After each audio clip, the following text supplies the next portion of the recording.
Okay. It is now here. Yes. Right. Okay. Good. Okay. Thank you. Good. Good. Okay. Yes. Go ahead. Yes. To do the official welcome and introduction of visiting clubs, I call him President Designate Junior from the Kiwanis Club of Kingston. Should do so. PD Junior.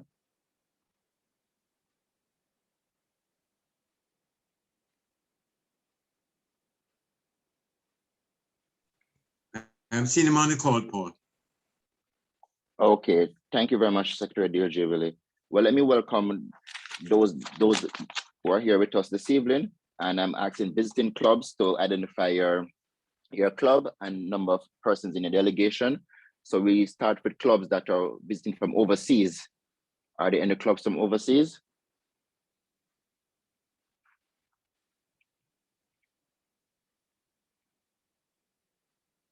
If not, I move to Division 25. Greetings and good evening again. I am PRO Janice Anderson from Kiwanis Club of Anchovy, Cambridge. And I'm very delighted to be here because I am a retired educator, both in instruction and administration. And my first love is special education with emphasis on learning disabilities, emotionally disturbed, and all that goes with autism. So happy to be here and have the opportunity to at least partake in some of this, I'm sure going to be exciting conversation and later action. Thank you so very much for joining. We welcome you. I'd be Hello, remiss if I didn't say my president, who is, hopefully will be on if she's not already. Looks like I see she's here. Hello, Prezi. Just step right up. Yes, hello, I'm President Doreen from Anchovy, Cambridge, along with PRO Janice. Thanks for inviting us. We are happy to be here. Have a good afternoon. Thank you. Yes, thank you very much, President Doreen, and welcome to your delegation. I'm sure others are on their way to join you as well for this. Yes. For this topic. Are there any clubs? Are there any other clubs from Division 25? If not, I move to Division 20. Good evening. I am PD Kadian from Kiwanis Club of Providence, Montego Bay. On this call are three of us. We are currently expecting more to join. Looking forward for a very informative evening. Thanks for the invite. Thank you very much for joining and welcome to other members of your delegation.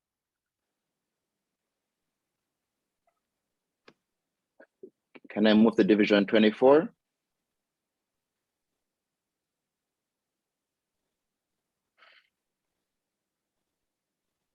Any clubs from Division 24? Paul. Good evening. LG Sije from Division 24, representing Kiwanis Club of Monique as well. Welcome, LG CJ. Thank you very much for joining. Any other clubs from Division 24? I move to Division 23 East.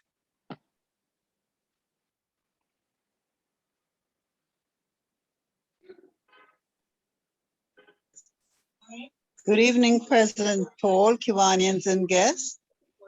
It is good to be on. President Paul, are you far away still? Never mind. Yes, I am. I am DLG Gertlin, but with technology, of course, I'm here. Well, I'm here with you all. Good to see you. Bring you greetings from the Kiwanis Club of New Kingston. It is good to be on and looking forward to listening to the topic. But with you and with me, joining me are DS Linda Penny Cook, Chairman Tanya Hazley, Kiwanian Claudette Walker, the noisy and MC maker Marlene Bennett. We're all here with you. I'm sure others are going to join, but for now, have a wonderful meeting. This is DLG Gerthlin. Thank you very much, DLG Gertlin, and welcome to the ladies of New Kingston Club. It's always good to have our daughters here with us at our club meeting. Thank you, sir. Any other clubs from Division 23 East?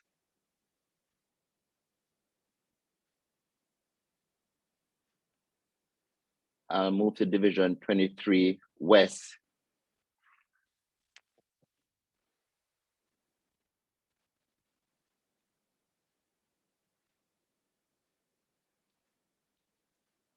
If not, we move to our own division, Division 23 Central.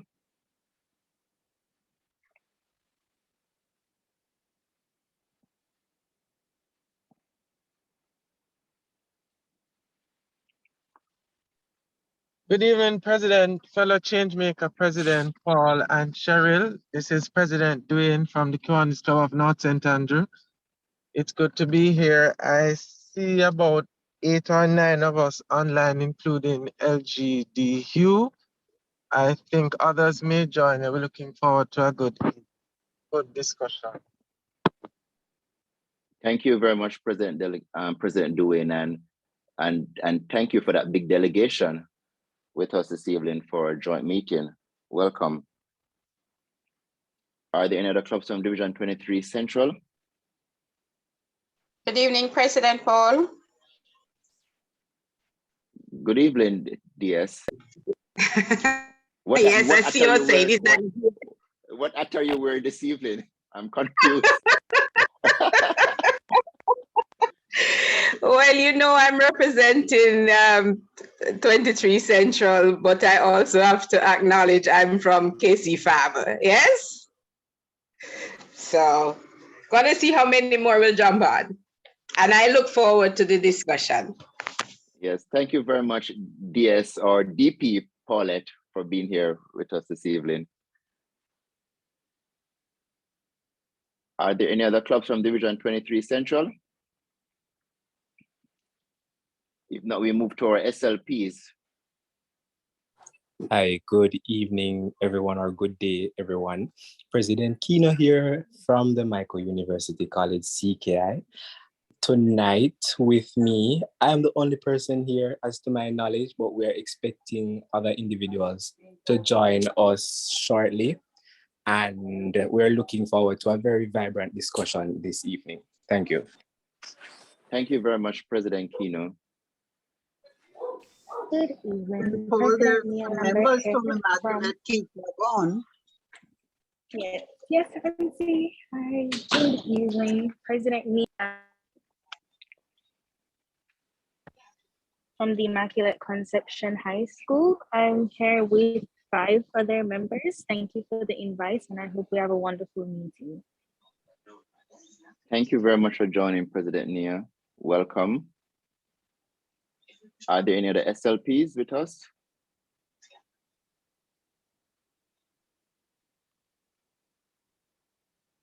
If not, I'll ask for those who are visiting with us and our prospects. Do we have any prospects online with us this evening?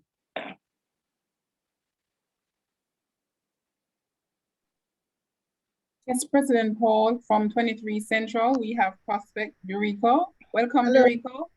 Good night, I'm Dorica Haynes. Prospect for Central 23, or 23 Central. Yes, Welcome, it is welcome. 23 Central, sorry, online. Yes, I am looking forward to this meeting, and I'm here to learn as well as to enjoy what is being presented. Thank you for the invite. Yes, welcome and thank you very much for joining. President Cheryl, do you have any guests as well? No, no special invited guests. Okay, thank you. But sorry, Donna Lowe is here. Donna Lowe, she's also a past principal of Genesis Academy, a special needs high school for children up to 21. Okay, great. Welcome, welcome.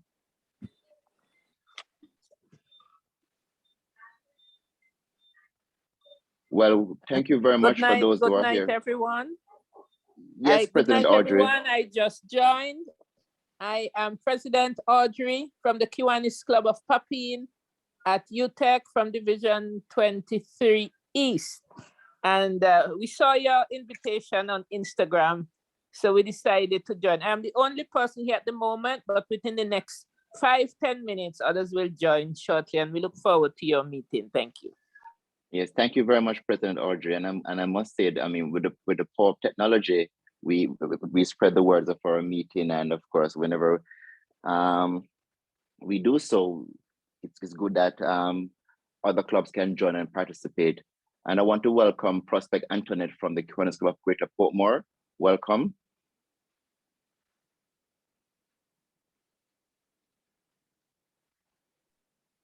Thank you. Thank you.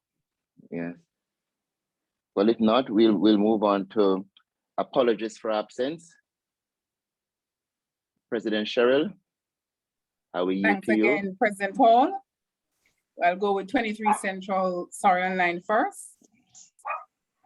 We have, I know Dale G. Keats said he was going to be late. I don't recall if I saw him online. That was the only apology we have for lateness, and I don't have any for absences. Kingston, do you have any apologies for absences or lateness? Thank you, President Cheryl. We have apologies for absence from Chairman Dr. Andrew Burton, DP Lloyd Barnett, who is off the island, and Treasurer Orville Lewis. Thank you. Thanks, Dale G. Willie. Anybody else? No? All right. Thank you. President Cheryl, this is DLG Keith. Just letting you know I was there from the start, but I am not yet home. Not yet home. I'm driving and listening. Okay. All right. Okay. Okay. That's it. Over to you, President Paul. Yes, thank you very much, President Cheryl.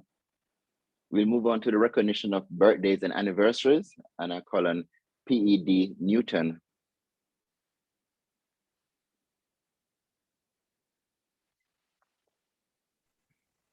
I'm not sure if he's in the house either, President Paul. Okay, thank you very much, Secretary D.J. Willie. I know today is the birthday of our distinguished President Lloyd. So we had wished him happy birthday in our club group, WhatsApp group. And I'm going to invite anyone on this platform that's celebrating any birthday or special occasion if you wish to share with us at this time. Anyone?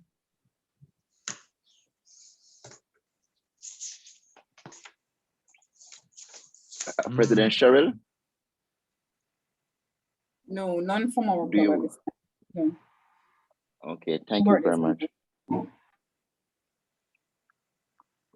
We'll move on to the Kiwanis education segment, and I'm going to call on LGED Desmond to lead us in that. Thank you, President Paul. Good evening, everyone. Our Kiwanis education today is on club policies.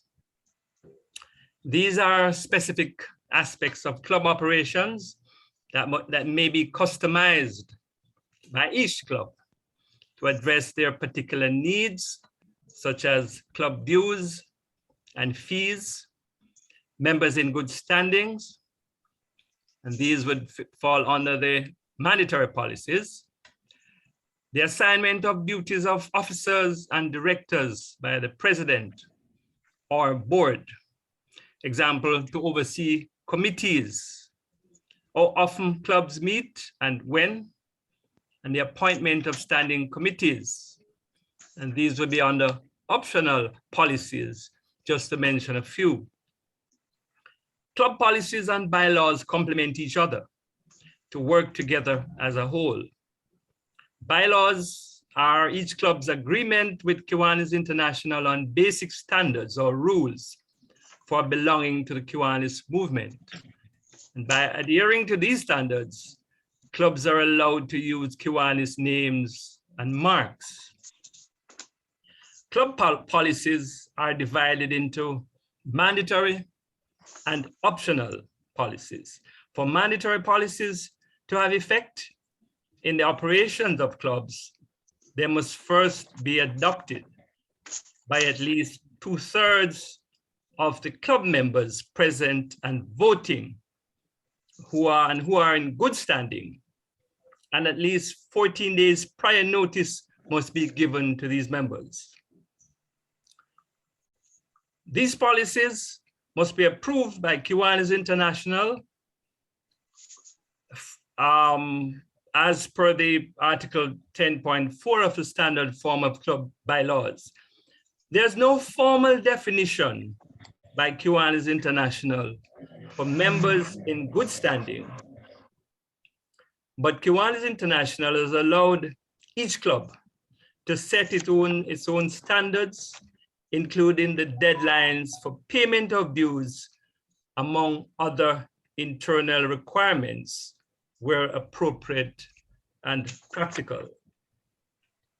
For optional policies to have effect, they only require approval by at least a majority vote of the board members present and voting.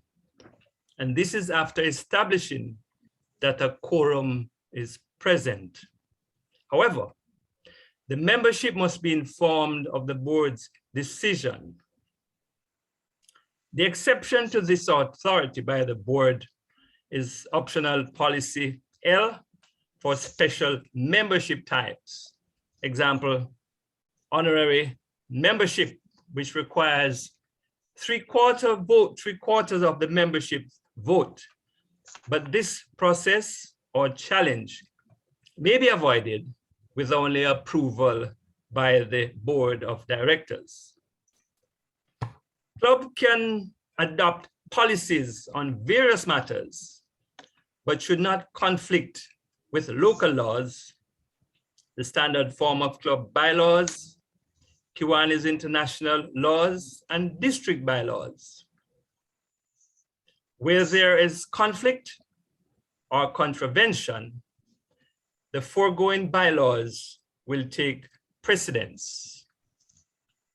Finally, policies should not be adopted in reaction to one-time or exceptional matters, but are intended to be for ongoing concerns. Thank you for listening, and over to you, President. Thank you very much, LGED Desmond, for bringing us Kiwanis education.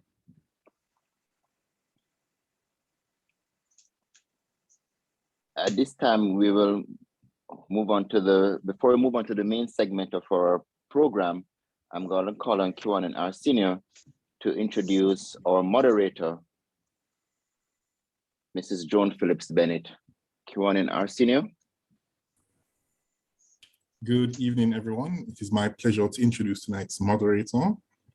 Joan Phillips Bennett has been an educator for more than 10 years with a background in film and the performing arts.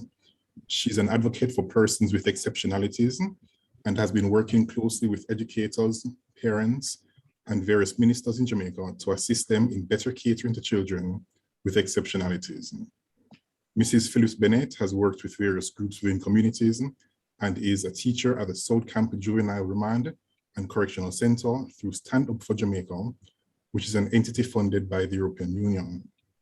Joan Phillips Bennett is a recent graduate from the Michael University College with a master's degree in special education. She also holds an associate degree in business administration from the University of the Commonwealth Caribbean, a bachelor's degree in music from the Edna Manley College of the Visual and Performing Arts, and an MBA in international management and marketing from California Intercontinental University. With her knowledge and experience, Mrs. Phillips Bennett empowers and inspires her students to never limit themselves. She's a strong believer in an inclusive education environment and strives to bridge the gap in providing support to parents and other educators. Mrs. Bennett's most recent webinar, Let Everything That Has Breath Praise the Lord, educates churches on the importance of creating an inclusive worship experience. Mrs. Phillips Bennett seeks to impact as many persons as possible with God at the forefront, and she continues to encourage persons using arts and education. Please join me in welcoming Mrs. Joan Phillips Bennett. Thank you so much for that wonderful introduction. That sounds like I can just take my leave, you know, it sounds so nice. Thank you so much. All protocols established.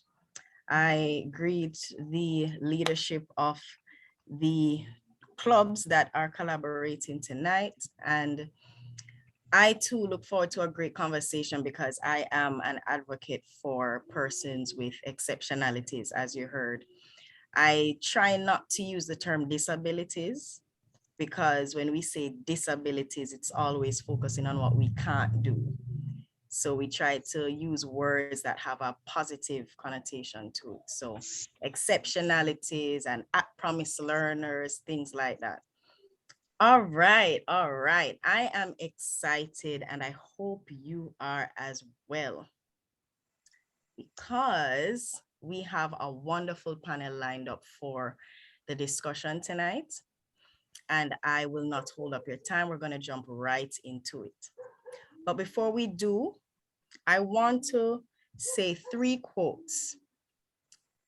First one, I can't change the direction of the wind, but I can adjust my sails to always reach my destination. This was said by Jimmy Dean. The second one, the only disability is a bad attitude. The only disability is a bad attitude. This was said by Scott Hamilton. Thirdly, everybody is a genius, but if you judge a fish by its ability to climb a tree, it will live its whole life believing that it is stupid. Albert Einstein. All right. Today we will be discussing and focusing on the topic, is the state doing enough for our special needs kids? Is the state doing enough for our special needs kids? I saw some questions posted earlier and I did copy them in my questions. So if you have questions for the panelists, please post them in the chat and it will be acknowledged if the questions were not answered. So hopefully we can tackle everything in this sitting this evening and it will spark some initiative to even continue the conversation and have action behind it. All righty. I'm going to introduce our speakers. We have 3 dynamic women on our panel this evening. And I'm going to introduce the 3 of them so that we can jump right into our discussion. Our first speaker is Mrs. Julian Campbell Donaldson. I hope I'm pronouncing the name correctly, who is the center manager for the McCam Center. She is an internationally trained HR professional who started her journey in special education over 14 years ago. She started working on projects, but quickly began working as the administrator at McCam Center. There, she works with a clinical team and the educational team. She is an advocate for special education, disability rights, and early childhood education. Our second guest, who will be sharing with us, is Mrs. Beckford. She is the parent of a dynamic young man, Christopher Beckford. Christopher was diagnosed with cerebral palsy as well as autism and has been in special needs care for 21 years. Mrs. Rosalie Beckford will be sharing her experience from the role as a parent. Our third guest, Mrs. Dion Gale. Mrs. Gale hails from the sunny parish of Westmoreland. She is a mother of 2 young adults. She is a graduate. I have my Myconians on the call too. So I am happy to say she's a graduate of the Michael University College and the Connecticut State University. She also attended the Mannings High School. She has a diploma in special education, a master's in educational leadership in the field of special education, and she has been in the field for 20 years. Her experiences, she has been a class teacher, she has been a vice principal, she has been an educational officer, she has visited Japan, so it's not only local, you know. She has visited Japan in 2009 in order to access training on how to facilitate disabilities in community activities. So based on the introductions, you know that this will be a substantial conversation, right?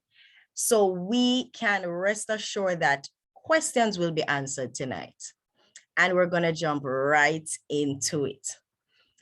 My first question I want to throw to all of our panelists. I'm going to give each panelist about 2 to 3 minutes, nothing too long, but just to tell us about your journey in the field of special education or even special needs in that field.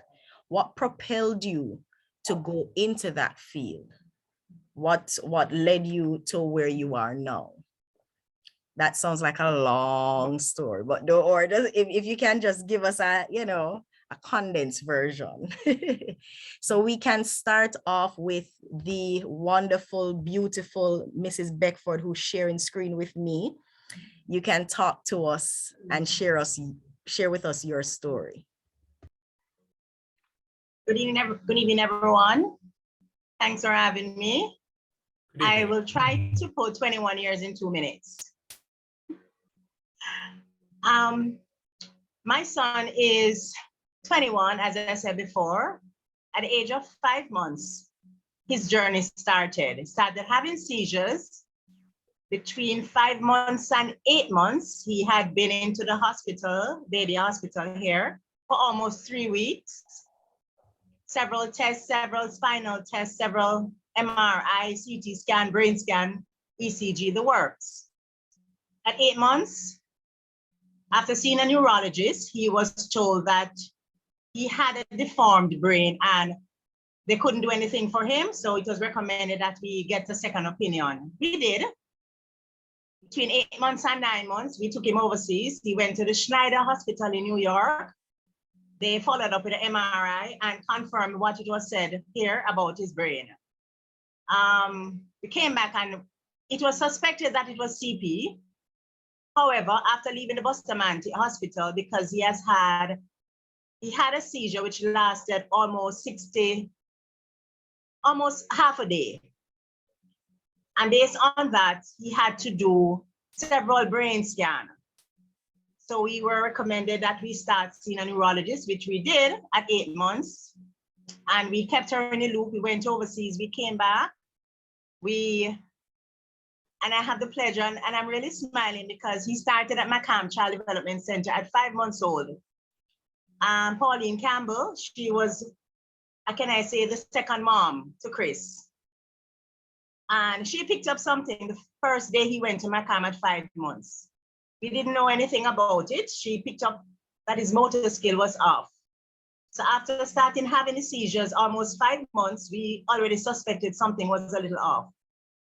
We came back home when he was almost 1 year old, and that's when the journey started. With his neurologist, Dr. Judy Tapo, and Mrs. Campbell, we worked with him. He went straight back into Macam Child Development Center, where Mrs. Campbell and her team worked with him, schooled him, started teaching him everything. At 6 years old, with Mrs. Campbell's help, he did occupational therapy. He was able to walk. So with her help, her staff, he walked at 6 years old. Between 0 to 3, they taught him how to eat because he didn't know how to eat. He didn't know how to swallow. So they taught him all of that. So when he was fully 6 years old, he left Macam, he went to Step Center on the Hillel work, and they worked with him there. She had speech therapy, occupational therapy. And at the age of 8, he could feed himself. And by then, he started talking. And his words then and now is mama. But prior to that, at 6 years old, with Dr. Tapper's intervention, we did a lot of tests. We did a chromosome test almost at 6 years old. And that's when it was discovered that his diagnosis was Angelman syndrome, a trait of autism and cerebral palsy, where most of his motor skills and his fine art skills were damaged. So they had to retrain the brain that was damaged to do some of the work. He started walking at 8 fully, so he had to do away with his wheelchair. He started feeding himself, which he has mastered the art. Now I must say, thank God. And at the age of 12, he left Step Center and he started Genesis Academy, where he continued with his schooling and his training and everything. So between 0 and 21, he's been to 3 schools: occupational therapy, speech therapy, hospitalization, and the works. For my husband and I can say we are blessed because we have a wealth of support from our family members and friends. And I must add, from all the aunties from all 3 schools that he attended. So because of that, his foundation and the intervention that he got from 5 months worked for him, where he is still has his challenges. The most words that you get from him is mama at different pitch and level. He communicates a lot with his eyes, and he runs, he walks, he jumps, and he plays ball. He loves water. That's part of his, should I say, sidekick, where he loves water to the max. Eating is still a problem because you have to feed him with special things. Nothing too hard, nothing too spicy, which is a norm for most challenged children. But we are blessed, as I said before, to have a wealth of network of parents, caregivers, and friends and aunties from all 3 nurseries, sorry. So we are in good hands. And with that, we take each day as it comes and continue doing what we are doing for him and just training him and helping him to be a loving, sweet, handsome young man. Yes. I love how you throw in the handsome. I love it. Oh, yes. Yes. Wonderful, wonderful. And, you know, more strength to you as well, because we know that it's not easy. You know, at times it can be challenging. So we as advocates too, and as parents, we have to stick together and we have to, you know, empower each other, you know, because you have your good days and your bad days, right? Oh, yeah. Yes. Thank you so much for sharing, Mrs. Beckford. I too You're have welcome. a daughter who has special needs. She was diagnosed with autism, and her assessment was done at Macam too. So we share that. Awesome. Thank you so much. You're welcome. LGED Bachelor say he's searching for Miss Julian Campbell Donaldson. We call Mrs. Donaldson to speak now. Hopefully she is under a different name, but if not, we will jump to our next presenter. All right, I don't hear any microphone open, so we're gonna jump to Mrs. Gale. Mrs. Gale. Oh, a quick question before we switch the spotlight for Mrs. Beckford. Does he love to swim? Yes, he does. Yes, awesome, awesome. All right, excellent. So I see Miss Gail jumping in front of her library and I'm in front of my library. I saw that too. Yes, all right. So it is a pleasure to meet you, madam. So where do we begin? What compelled you to go into the field of special education? Okay, so you use the word compelled, and I'm gonna be honest, I wasn't compelled. But after leaving high school and, you know, I went to Michael, I fell in love with special ed. As I walked through the gates of Michael, I was like, okay, this is what I wanted to do. And I must share though that after leaving the Michael, I did not go into the classroom. I'm gonna be honest. You know, when you're young and you think, oh, I don't want to teach, and you know, so I did all the other things that I thought, you know, was it at the time, you know, when you're young. So I went to Air Jamaica, did that. I worked at hotels and all of that. When I got married though, and started having my children, I knew the type of mother that I wanted to be. You know, just to be there for my children, to grow them. And so, you know, in certain industry, you know, you work on the weekends, you work on holidays. So thank God I could fall back now on my micro training. So I entered the classroom then. And can I tell you, I went through, it was quite emotional. I was like, well, what was I waiting on? I wasted so many years because when I went in, it was so fulfilling. I love special ed. I love the students with Down syndrome. I love them dearly. And so my journey has been one. After entering the classroom now, it was all about learning, just trying to get all the information that's out there internationally, trying to equip myself with information so I could talk to parents as well, you know, sensitize persons, just have them, you know, to be more off it with special education, what needs to be done, where we need to go, how we should be thinking. It has been a journey. I entered the classroom and within 7 years, I became VP. And then 7 years after that, I became an education officer. And then my most recent, I'm actually the Assistant Chief Education Officer with relation to special education. And that's an acting position now. I didn't even see myself there. And to be honest with you, I am missing visiting my schools, interacting with teachers and, you know, with students.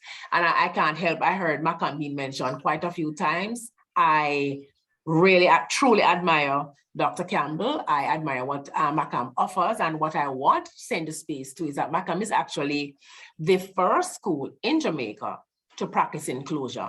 And that's really very important. So I guess that's my journey in a synopsis. Still serving, still, you know, trying to, I mean, as it relates to the Caribbean too, Jamaica is leading by far. Doesn't mean that we don't have some more ways to go, but we are leading, and the ministry is just really every day something new, and we're trying to just make ourselves be aware of what is happening internationally and just try to see how much we can offer more to students with special needs. Yes, and very true. Macam was the first to practice it, which is why the demand went directly to them, because a lot of persons didn't know what to do. You know, Right. you still have parents now too who have children with special needs, and they're not sure what to do either. But you know, with more education and being aware, yes, they will. It will become just second nature to say, oh, just go there, you know, and to take And that out is the why, negative. if I may interject, parent groups are so important. And I'm so glad that we have a parent here this evening, you know, you see, right? He's in agreement with me here, because as you mentioned before, I'd gone to Japan, and I remember I was amazed when I saw some of the programs that they had. And I kept saying in my mind, oh, Japan is rich, so they can do that, Jamaica can't. But as my tour continued, I realized that a lot of what they have there were started by parents. So I think that is where our Jamaican parents need to go. It's not what the Ministry of Education can do or what my teacher at school is not doing, but as a parent, what can I do? What do I need to do? So that, you know, we get to that space where we're really just providing for students with special needs. And parents are the biggest advocates because, of course, because you're living it. They're your children, and you are getting that first-hand experience as to how to cater to a child with special needs. So we are their biggest advocates, right? It starts with us. Thank you so much. This is just a cutter. I just a cutter this. So all right. So she is on. Thank you, President Cheryl. So we are going to jump now to Mrs. Donaldson. You can open your mic and your video so that we can spotlight you to join the panel on screen.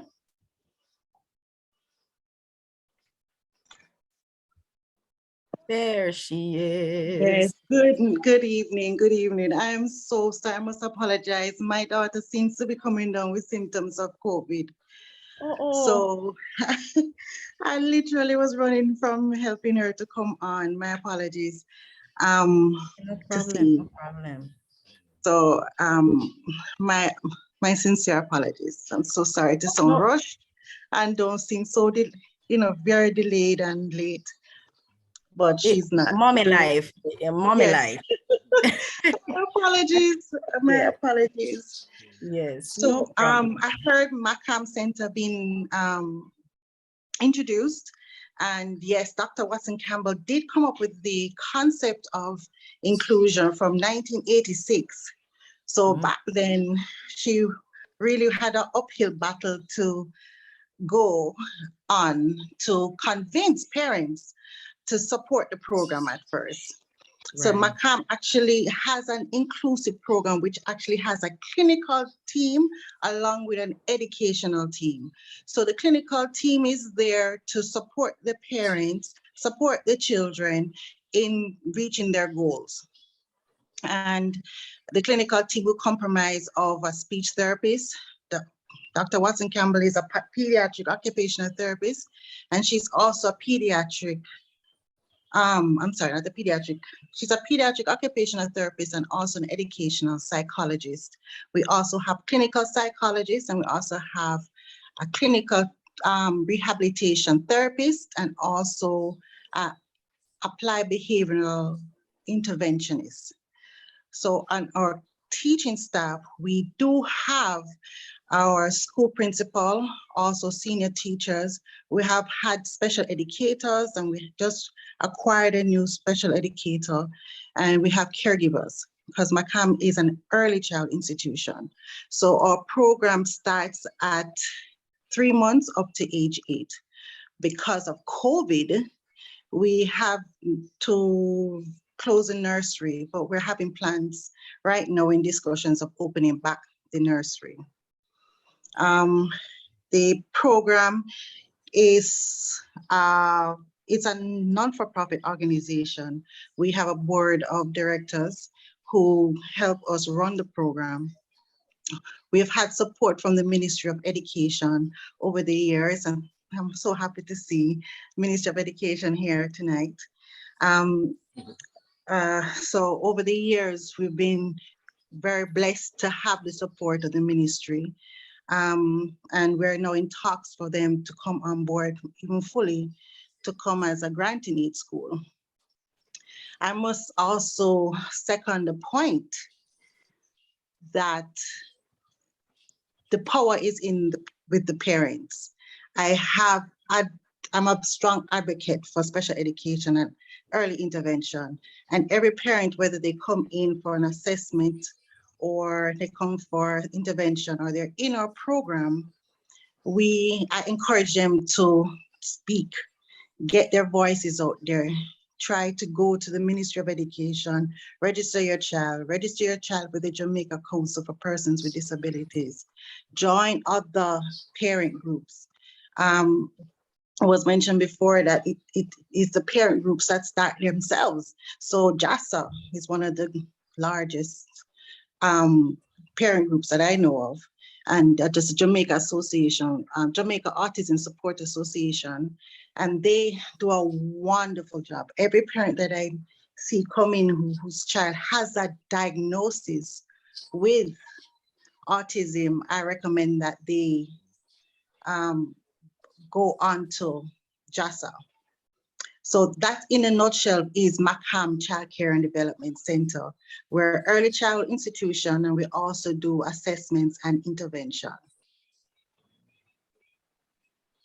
I know based on even the chat, I know persons just hearing about the information that you're presenting to us, persons are interested in finding out school fee, finding out the cost of assessment and all of that. So yes, there's definitely a demand, for care and development of our children who have special needs.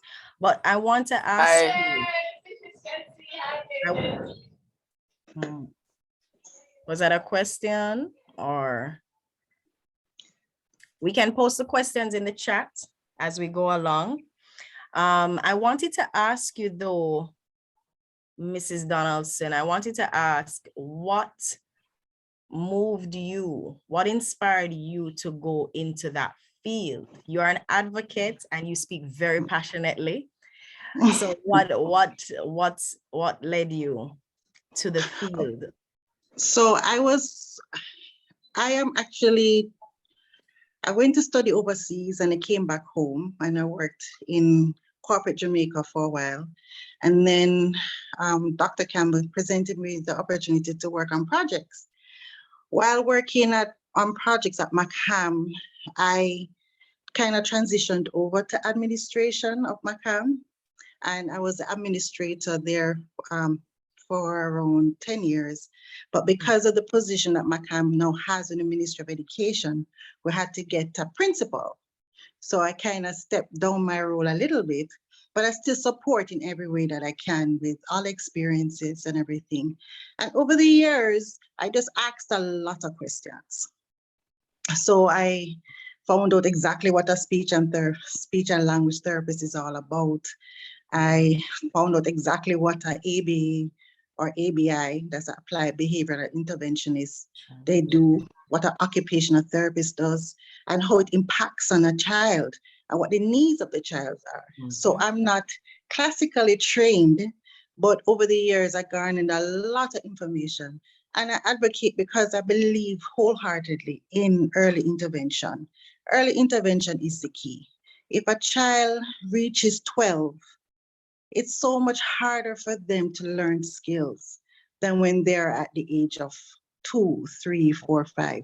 The brain is more plastic, I'm sorry. I mean, the brain works much better. You can teach. You know, Jamaicans always have this saying where say, can't teach old dog new tricks. I've seen it literally, because I see sometimes when children break the program, they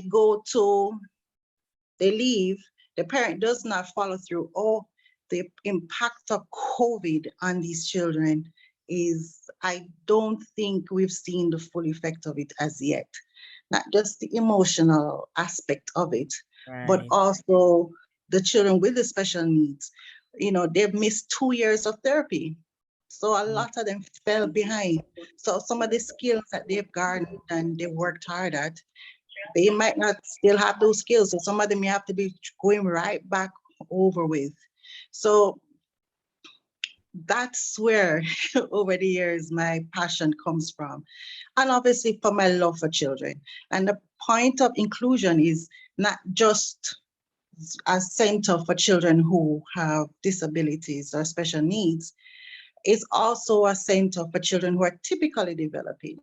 And we see how well those children thrive. They do so well academically, and they have such great social skills. They're great Jamaican citizens when they leave our program because they learn to naturally love each other.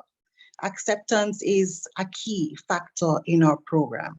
So children who are developing typically do so well in our programs. We've never had a complaint of a child and a parent is concerned about their development because they came in as a typical child and the parent is now saying it's because they're around the special needs children. That's why they're not doing well. No. So that's where my passion is. So it's all about the love for children and the fact that I've seen the work that McCam does, and I believe in it, and other agencies too.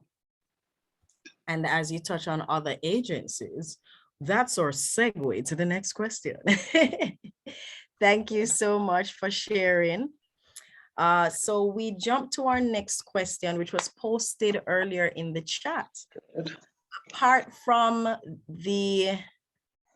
well, of course, we now know that for persons who didn't know, McCam Child Development Center offers assessment services. However, in the chat, it was posted. So I'm going to throw this question I'm going to turn to Mrs. Gale. Apart from the Michael Child Assessment Center, Are there any other centers or institutions that offer this service free of charge? Yes. Okay, so presently the ministry, we have what we call the student support teams, and they are located in regions because the ministry is in regions. We have regions 1 to 7, and we have a team of it's not of the full complement as yet, but we are in the process of getting that too. So what we have, a team of a diagnostician, a clinical psychologist, and they come together and they do assessment reports, assessment services for students free of cost. We also have at 2 teachers colleges so far. So at the Sam Sharp Teachers College and at Church Teachers College, we have a student support team there as well. And they do assessment for students free of cost. Okay, wow. Nice. It's good to know what is available to us as parents, as educators. It is very good to know, because a lot of times we do things because we don't know. Right. We do So things. true. I'm gonna just say So true. we do things and we say things because we really don't know, and it's important that we are educated about what is available. How many children are assessed at the MICO each year? I'm not sure, Miss Gail, would you be able to touch on that? Would you be able to? Would probably be estimating, but Right. I know I would not be able to tell you per year, but I think from what we get from MICO, because when they do their assessment, they do send quite a lot of the students to us for placement. So that's another thing that we do as well at the special education unit, where upon the students being assessed, a team reads through the assessment report and we decide on the best or the most appropriate placement for the student. So let us say the student is on the spectrum, maybe on autism, or the student is with cerebral palsy. We also look at the IQ score and we decide as a team, this institution, because we know what they offer, because we have a relationship with them. You hear Makama alluding to the fact that, they're in the process of being granted aided. And so we make a decision as to where is the best placement for the students. So back to your question, just looking at the amount of assessment that is sent to us, probably on a monthly basis from MICO, I can say we get up to 15, 20 reports per month from MICO, and they don't send all of them to us. So I could probably, I don't know, about 10, and probably safe to say on a monthly basis, probably MICO do 35 to 40 maybe assessments, and then we can multiply that by 12. But that is just me estimating, but they do quite a lot. And then there's a long waiting list too. And so there's a long waiting list because MICO is actually, let me use the term granted aided with the Ministry of Education. So the assessment report, the cost is $6,000 Jamaican. And so that's what a lot of our parents can afford. So they will wait. They do join the queue, which is a long wait, but they do because that is what they can afford. Right. And so when we have parents visit our offices as well, we explain to them, the services that are out there as it relates to assessment, and we be real. We say, well, okay, Michael will do it, but there's a long wait and here's the cost. But like a Macam, for example, does it as well, and here's the cost, but he'll get it back in a quicker, so we have that conversation and allow the parents to make, the decision as to where they would get the assessment done. So along with Macam, well, Macam is in a process now, but how many private assessment centers exist on average in Jamaica now? We do have a good amount, especially in Kingston, the urban usually have more. So we do have a lot of private entities in Kingston, and we see it growing out in the west in Montego Bay, for example. We do have a few persons that are coming on board that are private, but as a ministry, we don't sell any one person or any one agency. So we just tell parents of what is out there, what we're aware of. We give you the contact list for quite, just about anybody. And we say to you, you make the, the ultimate decision. As it relates to the student support team that I mentioned before that the ministry has, the report that the student support gives, because they don't have the full complement, it's not as concise as a report that you would have write. So we have to be real with our parents and let them understand that too. But that is something that parents need to be aware of too, because many, I'm a graduate of the Michael University College, and there are many things that we learn about even assessing, your behavioral analysis and all of these things. But the thing is, a typical parent who doesn't have this information doesn't even know what they're looking for, Being able to say this to them.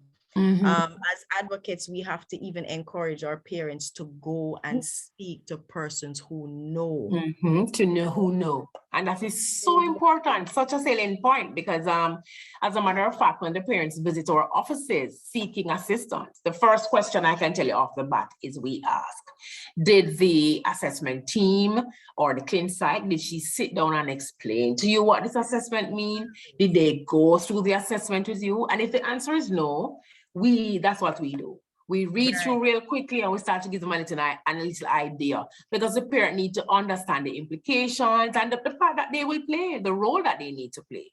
Yes. And so this is so important, and information.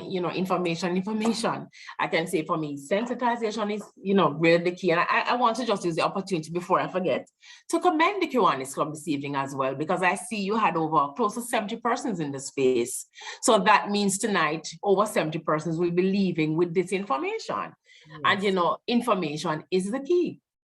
Yes. And if you don't know, you just don't know what the ministry is doing or what the other services that are out there, what MACAM, for example, what Genesis, for example, offer for students at the secondary level.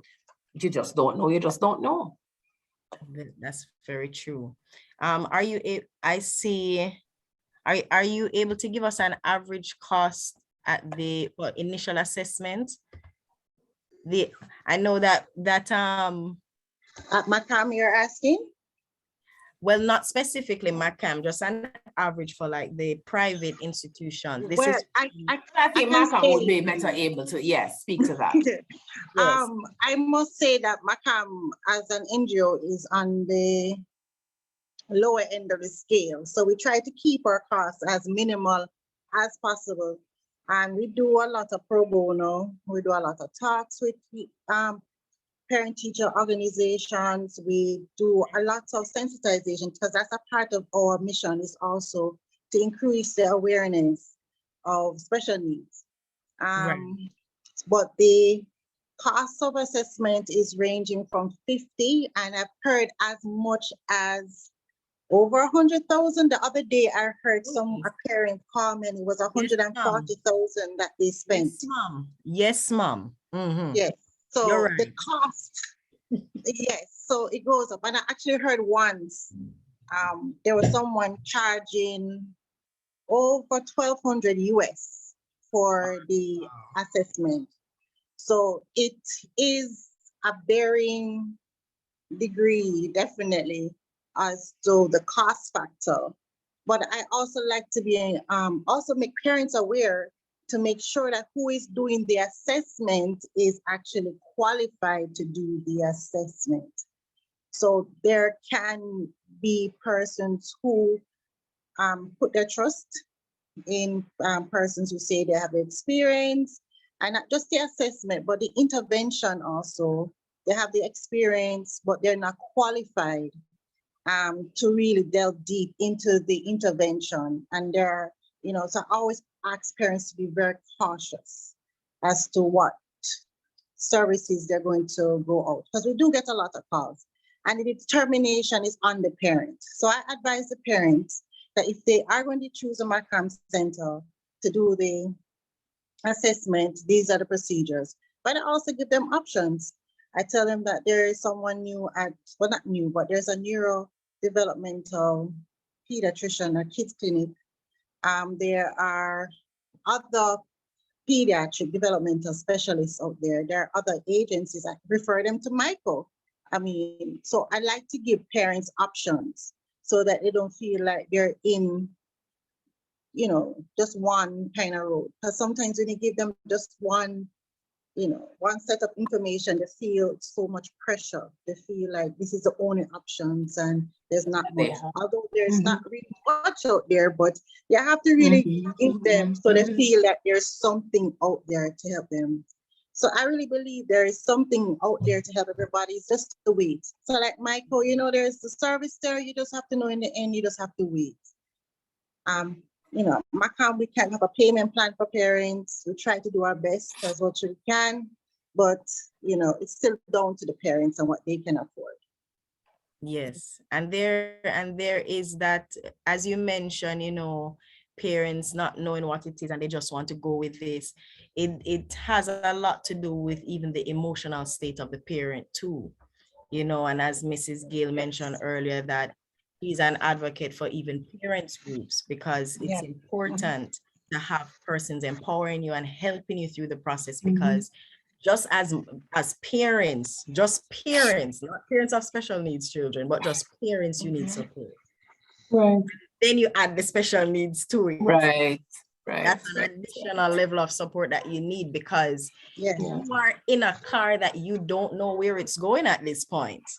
Yes. So you want to know that persons can take turn driving that car and leading you to a clear mind, knowing that I'm gonna be okay, my child is gonna be okay. We're in good hands. When we are up, sometimes the persons who were encouraging us, they're down, because trust me, we're all human. The strongest person needs to call them and say, hey, how are you doing? They may be breaking even when they're telling you to stand up, right? So it's important to stick together. DP Reese posted in the chat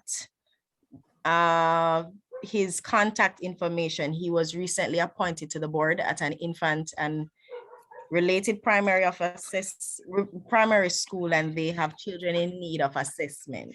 So I guess in terms of exchanging information, if the information here is chat, so that dialogue can continue after this meeting. This is good stuff.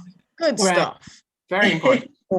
Yes. And I must say that we've worked before with different service clubs to provide, if we can't really do the full assessments, at least screening is done to see whether or not the child needs a full assessment or what we can do to help that child.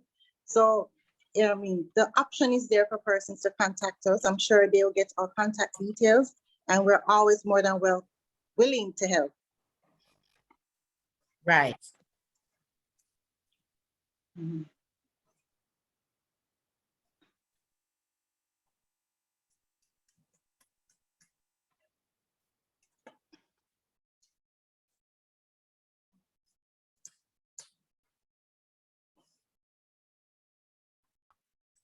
All right, I think I was bumped off. Can everyone hear me?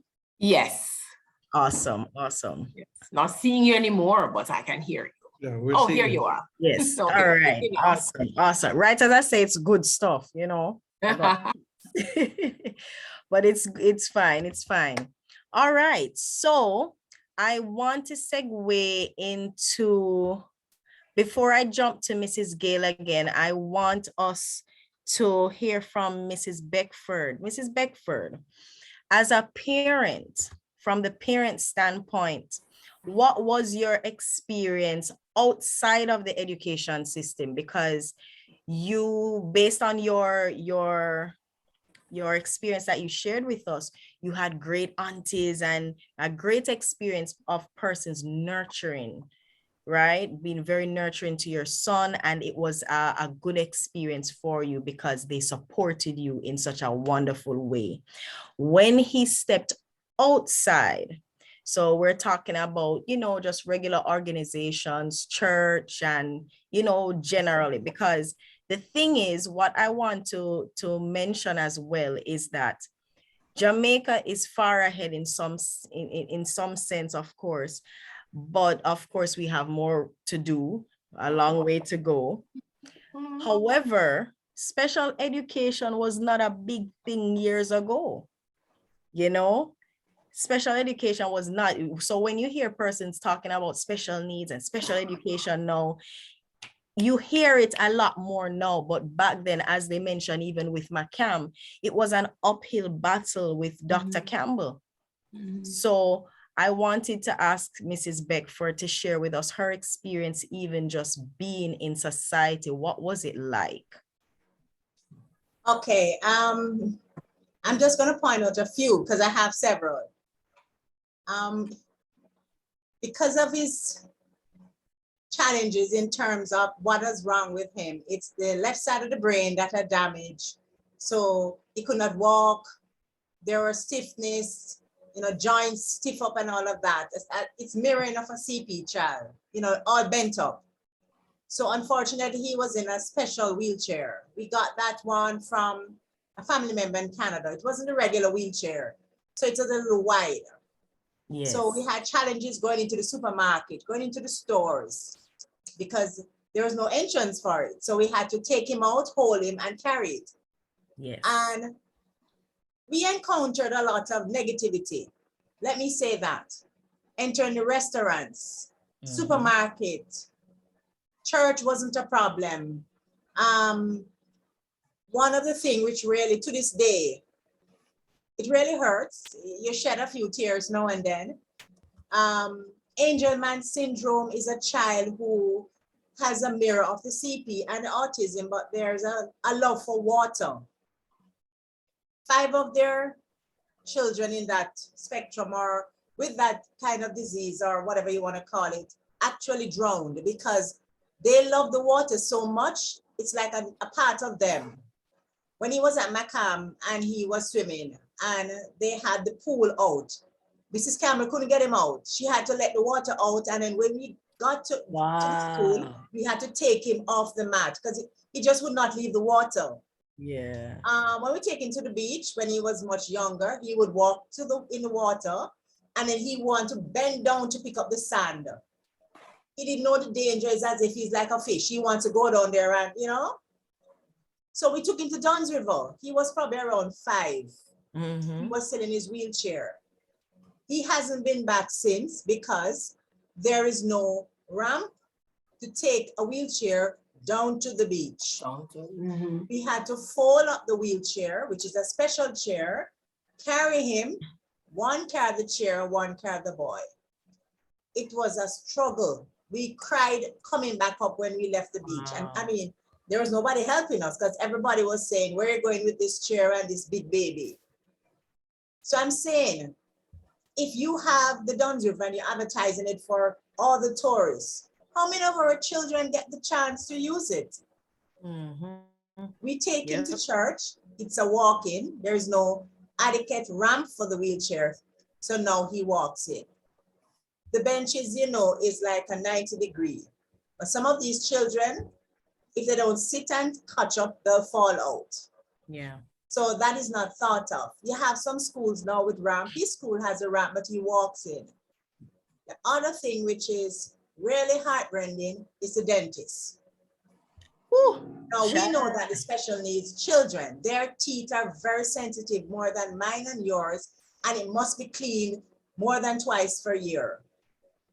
Now, we're finding out when he was probably around 5, the dentist that he was attending, she actually suggested putting him to sleep so she could clean the teeth. But his neurologist said, no, she's not going to do that. You're not going to put him under just to clean his teeth. That's not safe. So we started with another doctor, another dentist to clean his teeth until he was 12. Now he's 21. We have a doctor, a dentist that cleans his teeth as well as to the entire family. We have to take him there and 4 persons hold him to clean his teeth. Oh Lord, I know. Now, he's taller than I am. I'm 5'3". And you know, they're very strong. So it is a challenge. There's no 1 hour time frame to clean his teeth like a regular child.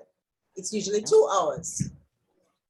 So yeah, that needs to be thought of properly. The swimming, when you take them to public places, you take him to a regular beach, but you have rocks going down to the sand. And they're sensitive. He doesn't stand on the stone. Mrs. Campbell had to use cornmeal or sand to sensitize his feet. because of the sensory problem he has. So you're taking him to the beach. You're walking down to the sand, but there are rocks all over. He can't step on it. He's not going to step on it. So you have to think about that aspect of it where these children are concerned. We're taking him to the supermarket now, and outside of COVID, we took him to the park. He did everything with us. I must confess that when we took him overseas to Canada and to the US, they were more welcoming in terms of public spaces, unfortunately. We took him to the supermarket. There was no alarm when he saw something and decided to squeal. Likewise, Canada. But here in Jamaica, the restaurants, the first thing they'll tell you, they don't have space for him to sit in a chair, and if he's going to stretch and touch the other, guests. So we don't take him to the restaurants. We do a lot of home cooking and we entertain at home mostly. So for him, interaction in public is very limited because of the negativity and the response from, quote unquote, his own, which are Jamaicans. Right. You saw me nodding welcome on to the parent support group.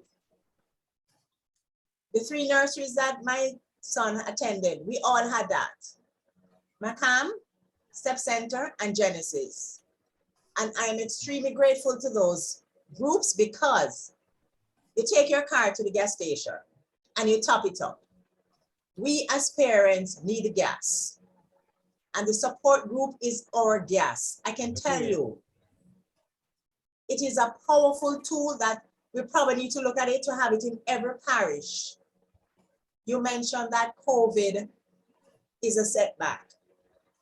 We as parents, I retired and I went back to work, but prior to COVID, I gave up the job just to be home with Chris. And everything that he's being taught at school, we have online classes, I do it. So instead of Chris regressing, he has grown further because I multiply what they taught him, what I knew from before, and continued with it at home because I'm home. I have the luxury to be home. Yes. You mentioned society. One thing I'm asking, if the Minister of Education or somebody in that realm is on, when you talk about intervention, you remember that there are children. He has a brother. His sibling must learn to understand that he is different, that he needs extra care, so he can in turn help with his brother, and in so doing will assist the other students and the other parents out there. We have to remember that the siblings need our attention as well. Yeah. They're going to be upset when you're spending time with their brother or sister. They want to know why, what is wrong with him. And one thing that is very important, and our neurologist pointed it out years ago when she mentioned that Chris' brother needs to be assessed in the sense of finding out from him how he feels about his brother being different. And she did a fantastic job. He wasn't ashamed of his brother. So whenever he had his prep school sports day, we took Chris to the sports day. So he introduced his brother to his friends and they appreciated it. So now at the age of 23, like you said, he has integrated so much into his college life that he is a better person because of how he saw his brother, how he was trained, because he went to Macam as well. He left at 3 to attend the prep school. But because of that early intervention in terms of explaining to him what special needs are, what is wrong with his brother, that his brother is going to need additional care, he's what you call an exemplary young man. It's my son, I'm saying it, but he was an RA when he was in universities, in college now. And he had to exhibit that same level of compassion towards his fellow students. And he did that because of the training he got, teaching his brother, working with his brother, and learning from his brother. And that is very commendable, and it touches on even universal design, because as you mentioned, public spaces and all of that. I was actually going to jump into the Disabilities Act and the policy for inclusion. I know Mrs. Gill will be better able to explain and expound, but you know, having spaces, I've always said it. I said, well, it's okay if we just acknowledge them and, you know, cater to them, but we have to cater them in the spaces too, because if I can't use your restroom, then you're not welcoming me in your building. Yeah. A person can't go to the bank. You may have a few banks that even have a ramp, but the person can't go to the bank. That means that the person can't get a loan. The person can't have a savings account. So we've automatically pushed them out of that arena. So now we have persons who don't know how to handle money. You know, certain life skills, you may teach it based on the curriculum that is provided by the ministry, but then when they want to step into it and actually practice it, it's not really accessible because you would need the assistance to actually, so in other words, persons have to do it for them. And if we want to create independence, you know, for these persons, letting them feel a sense of independence, we want to know that they can go in the buildings. You know, they're being catered to inside too. So even like Dunn's River, as you mentioned, there's not even a ramp to go down to the beach, you know. Like, okay, I volunteered. I used to volunteer when I was in high school. Afterwards I went to Edna Mali and I used to volunteer at children's homes. So I went to the Jamaica National Children's Home, and there was a child there who was wheelchair bound, and we lifted him down to the beach. Listen, I may be big in your screen, but me is a little figure. And we lifted him because we didn't want to leave him behind. We didn't want to leave him behind, and he had so much fun. And he cannot stand, of course, on his own. So we would sit beside him in the sand, because we're not going to just leave him and go run up and down all over the place. We sat with him in the sand and we let the water just touch our feet with him in the sand, and he would laugh and have so much fun. And all day he would talk about is, yesterday at Dunn's River, I said, the water just hit me. But the thing is, if someone else who's wheelchair bound doesn't even have someone there to lift them down, they just can't go to the beach. Yeah. And that's one extreme. And then the other extreme is having persons say, why you don't take your child outside?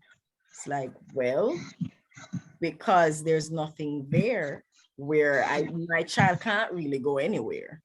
You know, so it's very good that these points are being raised. As we spin off to the legislation, Mrs. Gill, I know can shed more light on it. The Disabilities Act, you know, February 14, 2022, regarding the enforcement of this act that was passed in 2014, October 2014. And if you can even shed some light, because we were aware of an inclusion policy that was placed on the table a while back. So if you could share what it means for the Disabilities Act to be enforced, what would that look like for us? And if there's any information regarding the inclusion policy, if that's all right. So let me speak to the act. Yes, February 14 was a loving day for us, of course. The act was finally passed, you know, and it is sad because Jamaica was the second country to sign on the Convention of the Rights for Persons with Disabilities, but it took us 7 years for the act to be passed in Parliament. Anyway, let's, you know, aside from that, with this act now being reinforced, it means that there should be some of what Mommy just spoke to. So we should be seeing more ramps in public spaces now. We should be seeing more things offered to persons with disabilities. And let me quickly say too, because I think I heard the term, we never ever put the disability before the child. It's always the child first. Right. So it's my son who is autistic, or the child who is with a disability, you know what I mean? Or the child with special needs. So the person comes first. So it's always the gentleman who is blind, not the blind man. So we're moving away from that as well. So you see the act has there's so many different areas that we need to be more mindful of now, because we have to see them as persons first before we even see the disability, right? And so the act now means that, like for a Jamaica Council for Persons with Disabilities, and you know, they work out of the Ministry of Labor, they are going to be now actively enforcing a lot of these social things that should happen. So what should be happening in the social space, in the workplaces.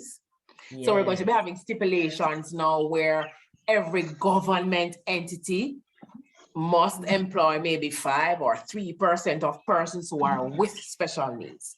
So this is what the act means now. For education, it means a lot.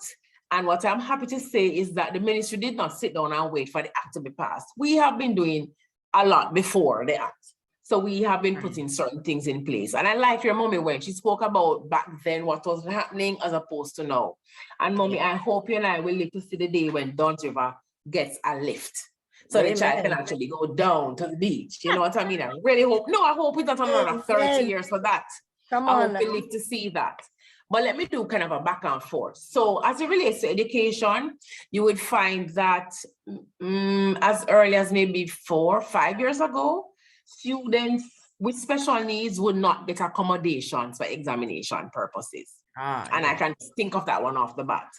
What is happening now? So let me take you from them to now. What is happening now?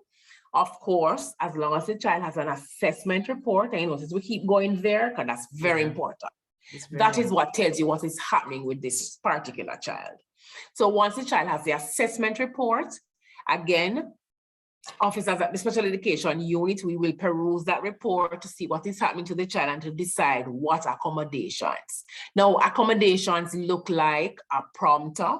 So for a child who is with attention deficit hyperactivity disorder, then put it in Jamaican terms now so everybody gets it. A child who probably can't stay still, but they're not rude. They actually can't sit and attend for a long time. They're not rude like how we used to think before. They actually have ADHD. And so you have that assessment report that's going to speak to that. That child in an examination setting will be getting extra time. International standard speaks to 15 minutes to every hour. So they'll get that extra time. And as long as the report speaks to the ADHD as well, they get a prompter. This person would sit kind of behind them because you don't want the person to distract them. But what this person will do is, if as soon as they realize that the child is about to look away from the paper, for those with inattention or want to get up, the person will probably tap the child on the shoulder and just, get him or her to look back at the paper. But there are some students, the ADHD might be moderate to severe, and guess what? They have to get up. They have to get up away from the paper. So those students, we usually give them a separate room with breaks, because it means that this child cannot sit and attend for 15 minutes. So every 15 minutes, the prompter will have to allow the child to get up, do a little walk around the room and come back and sit down and continue the paper. And so that's why the extra time is so important. I know when I was attending Savlamar Primary School, that didn't exist. And I'm sure we still had students with ADHD, but we just didn't know. Exactly. That didn't exist. Because so I'm kind of doing a all time to know what's happening now, right? So that's our accommodation. All right. As it relates to placement, we know that not all students will survive in a primary school setting with our large classrooms with one teacher. Not every student will. Some of us know as even adults, and we look back, you know what, maybe I should have been assessed when I was small. And nothing is wrong with that. It might be the reality. I had a problem with math. I struggled with math all my high school life. I failed math at the end of 5th form. I didn't even know that there was something called dyscalculia until I went to Michael. See what I mean? So if everybody in the class said, well, all now we have it. Thank you. Thank you. So when the teacher said you must find X, Dion don't find X. Break time come and Dion still don't find X, Had a problem with math. Looking back now, maybe I needed some one-on-one. Maybe teacher needed to do what we call task analysis, break it down in smaller sizes for Dion, because she's not going to get it in one big jump. So maybe you teach you on a little part today and a little other part tomorrow. That's called task analysis. So those are some of the things that are happening now in the classroom, because as we become more aware, we know what the intervention should look like and what should be happening. All right, so I spoke about accommodations, and then I was going to segue into placement, where we use the same assessment report again to decide the best or the most appropriate placement for the student. We also use the second this assessment report to decide if a student should get a shadow. Now, a shadow is different from a prompter. A prompter works in the examination room. The shadow works at school with the child. So again, this person is assigned to this child because this child might be with ADHD, inattention of some sort. This child might need some assistance as it relates to going to the bathroom. So potty training needs maybe. And this person is assigned to this child and they work with this child one-on-one. There are some students who, let me give some other examples, maybe with cerebral palsy. So they have fine motor challenges and the shadow is at school to write for the student. Student bright, you know, everything is going on, but just cannot write for long periods of time. And so this child will need a shadow. And so again, a team reads through the assessment report and we decide that yes, this child needs a shadow in order, not for the shadow to help him or her, baby her, but to assist the child to get to where they need to go.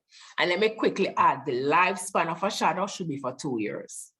And that's why the term shadow is used, because this person should be in the background, fading eventually. And I tell my shadows all the time, you know, when you know that you're a good shadow, when your job is done, because you're not supposed to be there all the time. You're supposed to help this child to be independent, and then you move away and the child moves forward, right? So we have the shadow system in place as well. We also have what we call special needs coordinators in the regions. I mentioned the 7 regions. 1 second, Mrs. Gale, let me interject. Sure. I'm going to allow President Peart to intervene at this time. Yes, thank you very much, moderator Joan, and through you. And I mean, you know, it's a very lively discussion that we're having, and I mean, we can go on and go on, but may I just ask for a motion of 15 minutes from members of the Kiwanis Club of Kingston and 23 CSO to continue the agenda. 15 minutes. So move. Thank you very much, DLG Willie and DP Desmond. All right, thank you so much. Thank you so much, President Peart. Oh, may I just interject to CP Jones? Yes, that we would want to at least allow a little time for questions from persons who want to ask questions directly from the floor, just who didn't want to put it in the chat. And then we can move towards closure. Okay. The good thing is that as we go along, which is, it's a wonderful experience when as we expound and as the speakers expound, questions are being answered, because I put them in my list and I said, okay, that one's gone. All right, go ahead, Mrs. Gale. You were speaking, you just left placement and you are going to the shadow program. Well, I kind of wrapped up the shadow. I was wondering if he wanted us to now take questions, because maybe if I keep rambling on some of the questions, if I'm asked, then I can just speak to this question and we move on. No problem, no problem. I think that's a good idea. So we will we're going to open the floor for questions. I know there was a question here about persons who are at the PEP stage, but not yet. I guess, well, Mrs. Gale mentioned assessment. So I'm assuming that this is with assessment, that they're not ready for the exam, what is normally done in that case. And excellent question. All right. So where that is concerned, again, once we have the assessment report and it speaks to, you know, why the child would not be ready, what is done is that the child is given what we call a deferral. So they're given an additional year. So let us say the age, they would have aged out of primary school. Let us say, for example, 2022, they get an additional year to prepare. Beautiful, beautiful. Yes. All right, so I open the floor for questions. You may unmute your mics or use the raise hand nonverbal emojis, as we may call it, nonverbal communication here. Hello, good night. Good Hello. night. Good night. Yes. This is Sharita Williams. What I would like to ask, we as parents, we need help as well, and it's not only for the special needs children. We need help because most of the time we're overwhelmed. We're, you know, most of the time reach a point where we're frustrated. Sometimes we don't have any help. Yes, and it can be very challenging. It's not about them alone. They're going places, institutions, what they're to do. Sometimes we're, you know, and most of them are, you know, the hyperactive ones. I mean, you can tell them to sit here, and you know, you are as mothers. Remember, they have us as friends, so they tend to, you know, be here, there, and everywhere, and they don't hear us. Come, mommy, come.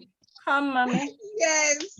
So, you know, what would you recommend for parents? What are the help for parents? Well, you every know? year, what we do at the ministry for Disability Awareness Week, we have 3 days, sometimes for the entire week, it's all about the parents. There was one year when we just pampered our parents because we said, you know what, they need a break. And that's what we did for 1 year. So Disability Awareness Week, you can look out for that. We normally have our flyers out in the virtual space as well. But for Disability Awareness Week, it's always about the parents. We look at different topics. We look at different, I'm not even sure what we'll be doing this year as yet, but we do different things every year just for the parents, sensitization and all of that. Wonderful, wonderful. Okay, thank you. Hopefully from that it will be more often too.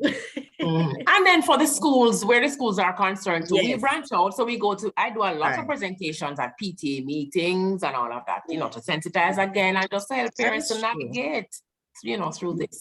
And I know that Simulation Plus, I can mention that too, that they always have trees for their parents, because I remember when I just started and my child was had ongoing assessments, they would have, you know, get-togethers and just a little liming, a little networking, and the parents, just specific for the parents.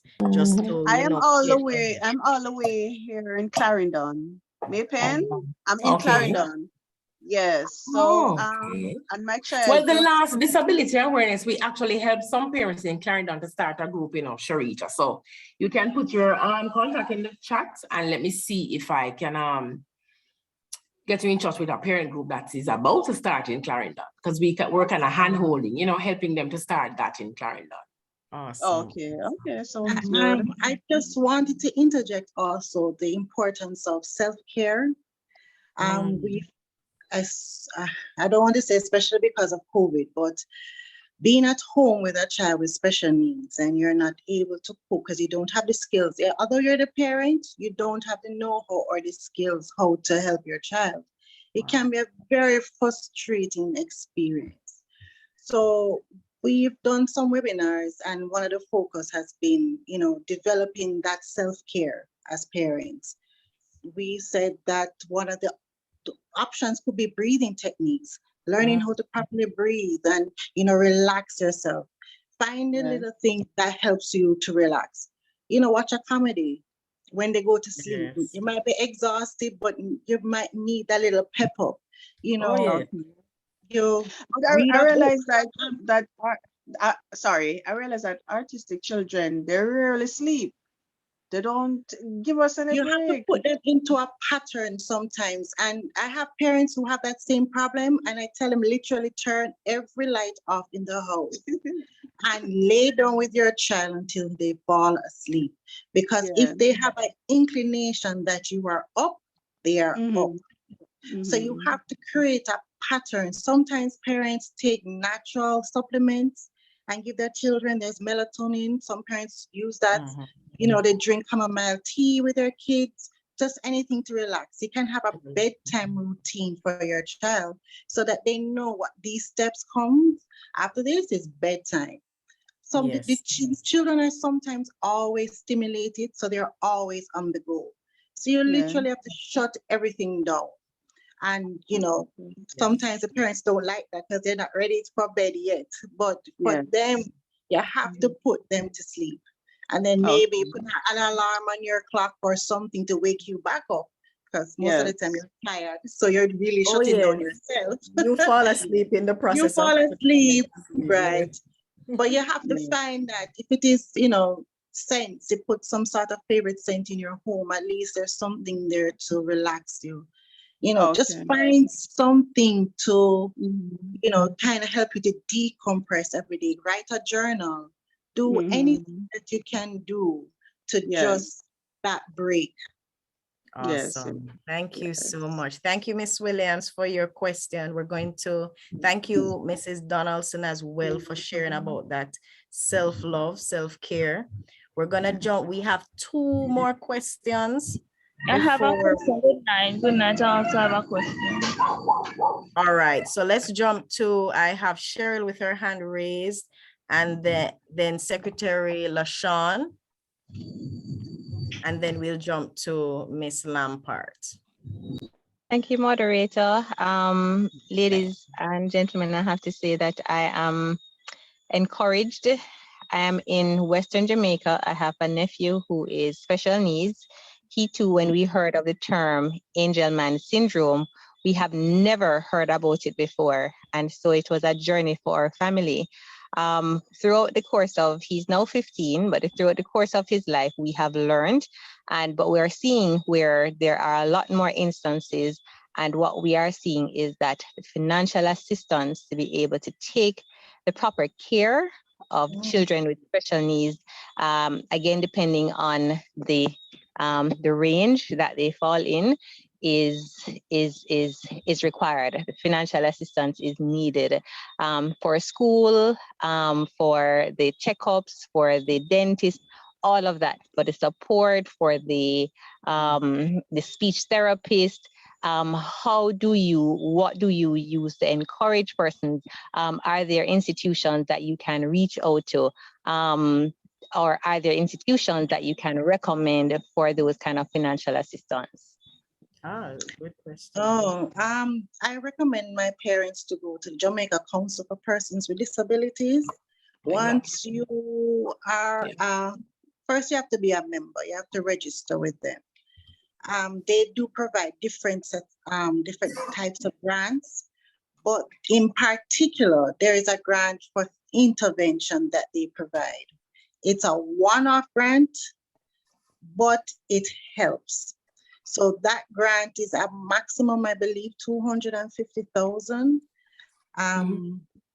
It is given out after there is a whole process of application that happens. So you have to register as a member, and you have to do the clinical part. So they have to make sure that the disability and what the disability is, what the range of the disability is, if it's mild, moderate, profound, if it's lifelong.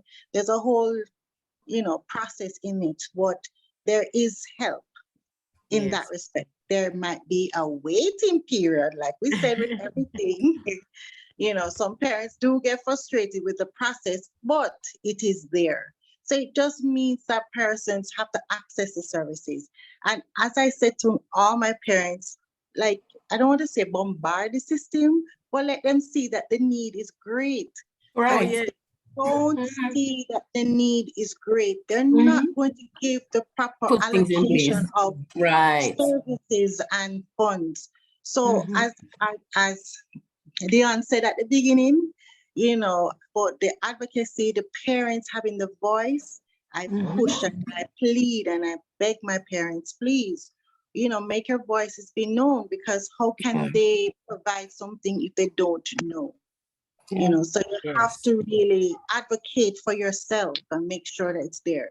But I know there's several outside of the funding there are grants, and they do a lot of giveaways, donations, so wheelchairs, accessibility, tools, and grants for parents to start businesses, people with special needs, persons with special needs to start their own businesses. So they are a great resource for you to tap into. Wonderful. And that's the Jamaica Council for Persons with Disabilities, and they're under the Ministry of Social Security, Labor and Social Security. Labor and Social. Right, Wonderful, JCPD. Wonderful. And I think I see persons in the chat saying, yeah, man, I'm in need. So definitely make sure you reach out, become a member, because there's so much out there that that we as parents can tap into. All right, our final question, not final, sorry. We have Secretary LaShawn and then Miss Lampard. Okay, thank you, moderator. Just two things. Hopefully Ms. Gail can answer. I think the ministry should have workshops about these things to sensitize parents about their children who may or may not have learning disabilities within the region. And the next thing is, why is it that a different exam is not given to students with learning disabilities? Say, for instance, I have a child who attends a special education school. He has a learning disability, but he's still going through the process of doing the same grade 1 individual profile, grade 3 diagnostic test, grade 4 literacy and numeracy, and the PEP exam. Why is it that a different exam is not given to these students who have learning disabilities? All right, so that's an excellent question, and that is something that we've looked at before as the ministry. But can you believe that it was very parents who voted no for that? Because I think parents wanted their students who are with learning disabilities and they're in the regular primary school to be judged using the same yardstick. I don't know if you understand what I'm saying. So I remember maybe 3 years ago, we had a lot of workshops and a series of work looking into that the student assessment unit at the ministry would look into doing a separate exams. And when we started going out in the field, gathering data, doing a pilot, it was parents who said, no, they want their children to do the same test. Because mind you, for the students with special needs who are in the segregated school, they don't do these tests. But for the students who are in the regular schools who are with a learning disability, right, the parents, and now the ministry believes that they should be doing the same test. So it speaks to, what's the word I'm looking for now? So you can't say, okay, your child, okay, I don't know if you remember, some years ago we had, for maths, for CXC, I think you had a second one that was a little bit easier, not remember the name now. So you had general maths and then you had basic. And so after a few years, there was no more basic maths because people thought that once you mentioned that you did basic maths, it meant that you were not performing or it had negative, right. So it was the very parents' mother who said, no, they want their child with a learning disability to do the same exam, but with accommodations. Right. And I think that speaks to the inclusivity as well. Right, I was gonna go there. Inclusion is not giving you something completely different, but putting things in place because we all learn different. So we look at the different intelligences that you may have. So you may be visual, someone else may be kinesthetic or tactile, hands-on. So you give them, just like in CXC, you have the practical and the theory. So it's giving you different ways to tackle the same exam. Right. And so that's where the accommodation coming. So you and I do the same exam, but I get extra time.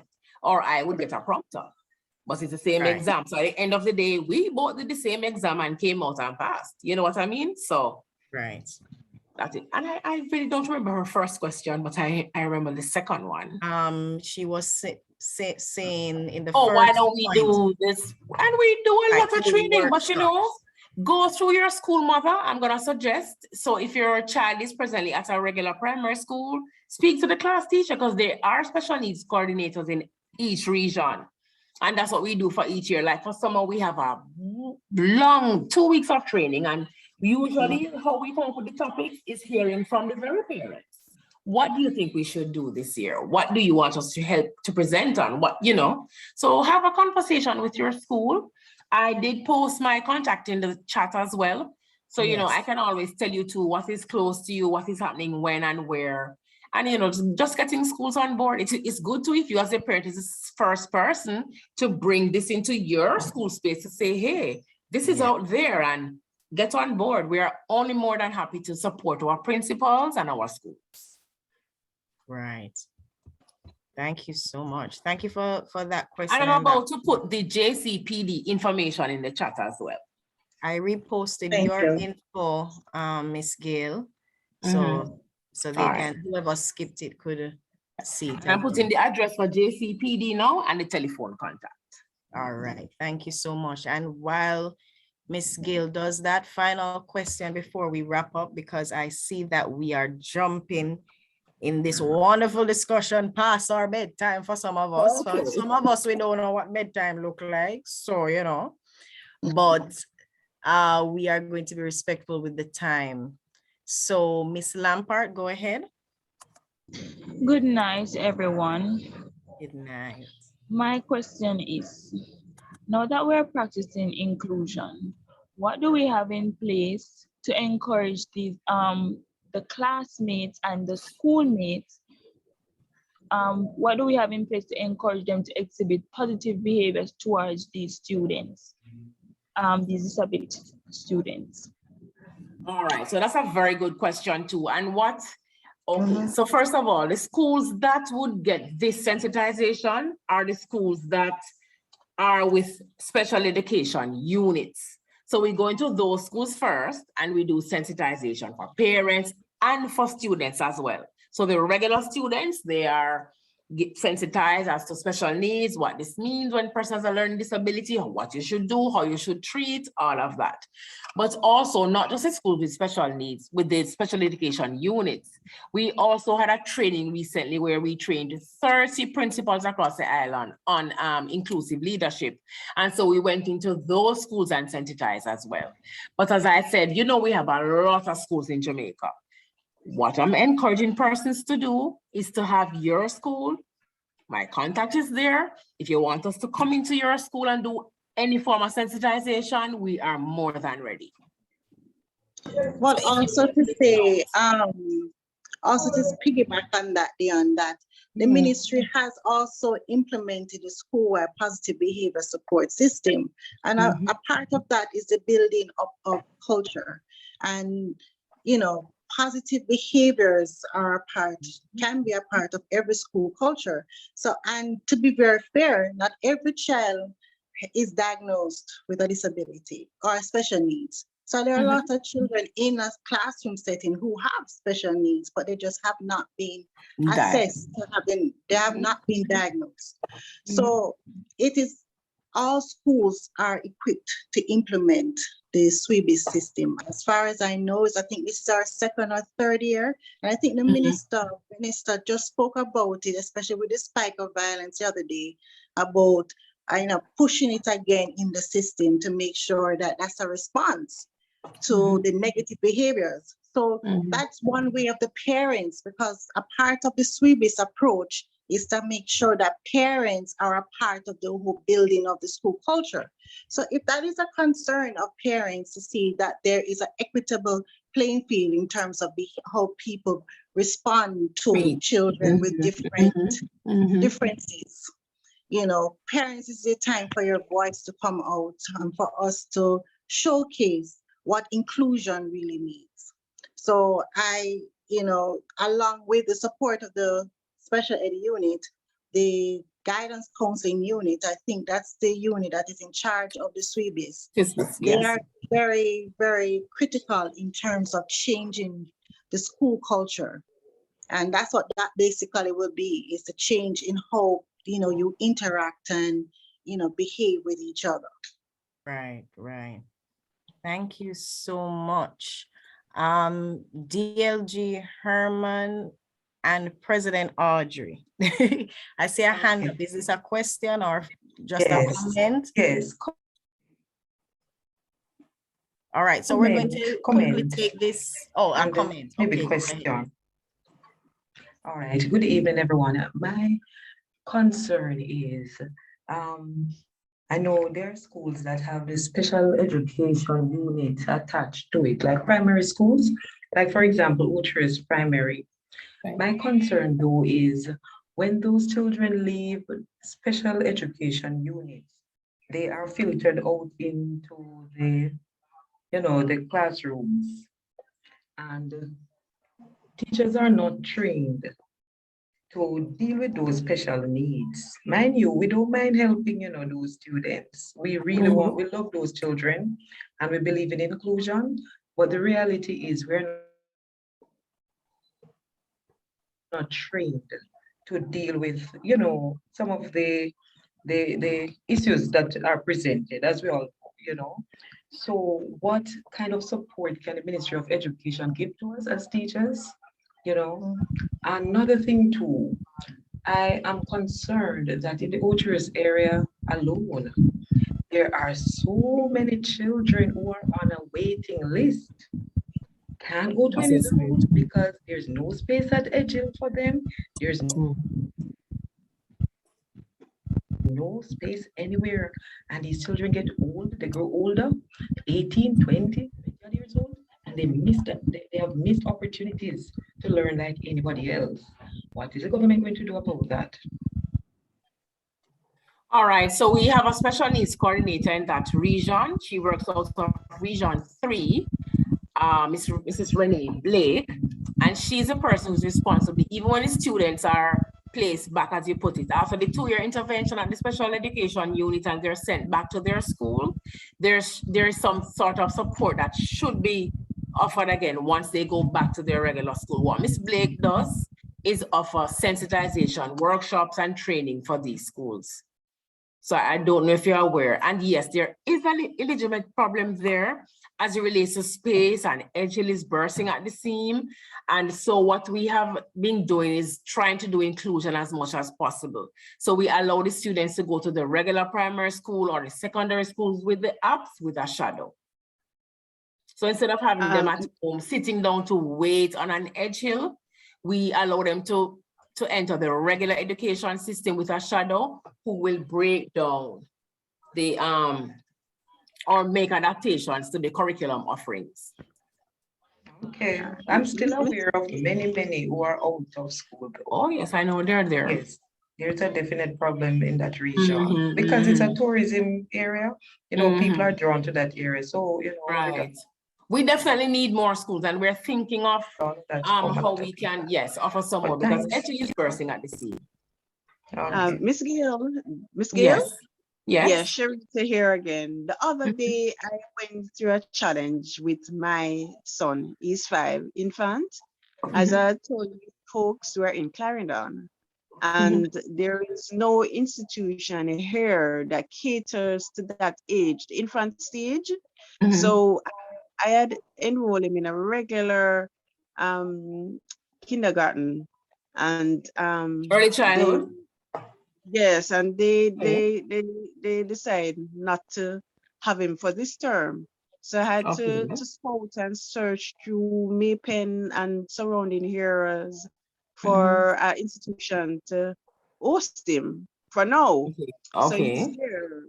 But I know in Kingston it might have been easier, but in Clarendon here there is nowhere to accommodate them. And you just mentioned that they'll host him for now. So it wasn't because he's artistic and he has challenges. So they said that they will keep him until he's 6, because I understand it's at age 6. The elementary school takes them. Yes. So I'm saying in like rural areas like these, there should be institutions to host these infants, because as someone had mentioned earlier, is at this early stage that they absorb a lot of things and and so that's why we are practicing inclusion at the early childhood level. So that is what should be happening. But we are very much aware that there are still some schools that are turning students out because they are with special needs. And as I said, we can try to sensitize some more, but at that stage, we are practicing inclusion. What I'm going to encourage you to do, though, is he is assessed. Yes, he was assessed. So you can always email me a copy of the report so we can start the placement process from now, because when he becomes 6, he will need to be placed at the primary level. Okay. So we can assist you with placement. Thank you so much. John, we're gonna have to wrap now. Thank you. I'm going to turn over to President Peart.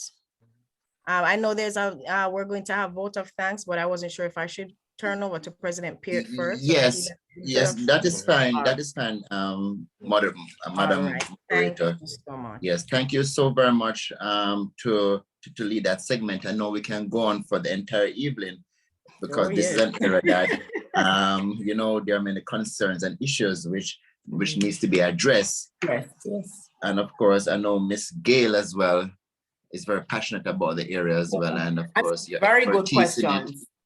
Yes, Excellent and questions. were very good. Yes. Yes, but to do the official vote of thanks to all the participants in this segment, I'm going to call on DLG Keith Byfield to do so. Thank you, President Paul. Sorry, I was pausing for a moment, waiting for my camera to come in. Yes. President Paul and President Cheryl, it's my honor to do the vote of thanks this evening for a very enlightening, informative, and engaging session. I will just start off by just quickly saying that I'm personally, in my family, nor my extended family have any person who suffers from any form of learning disability, but may have other types of special needs. But I still, find it fascinating, and maybe one day I might be able to try and apply some things I'm hearing. But generally speaking, it's informative, and we're looking at what Jamaica needs to do to move forward. So I'll start first by thanking moderator Joan Phillips Bennett.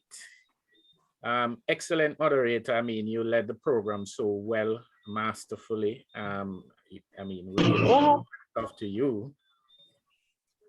And I will move into thank, firstly, our parent, Mrs. Rosalie Beckford, whose son is diagnosed with Angelman syndrome. And, I mean, as I said, I really can't imagine what it is that you would go through, but I mean, it's still eye-opening for me. And I hope all the persons on the call here, Kiwanians all, would listen keenly. I know some are expressing that they themselves have persons in their care, and so they were able to relate, and some will be learning. Thank you so much for sharing with us this evening. And of course, I mean, the mix of you all, I mean, representative from Macam Center Manager, Miss Jolene Campbell Donaldson. Thank you for sharing with us. Wonderful work that your center is doing, your school is doing. And I mean, from the testimony of the parents and of course, your fellow panelists, Mrs. Dion Gale, I mean, obviously you're doing extremely well. And finally, I'd like to thank Mrs. Dion Gale, Assistant Chief Education Officer. I think I might have the title right, acting. Yes, I mean, certainly I came this evening expecting to hear that the ministry would have been lagging so much behind. But certainly I really learned that we are on top. You're there. I mean, and there's much more to be done, as you have all alluded to.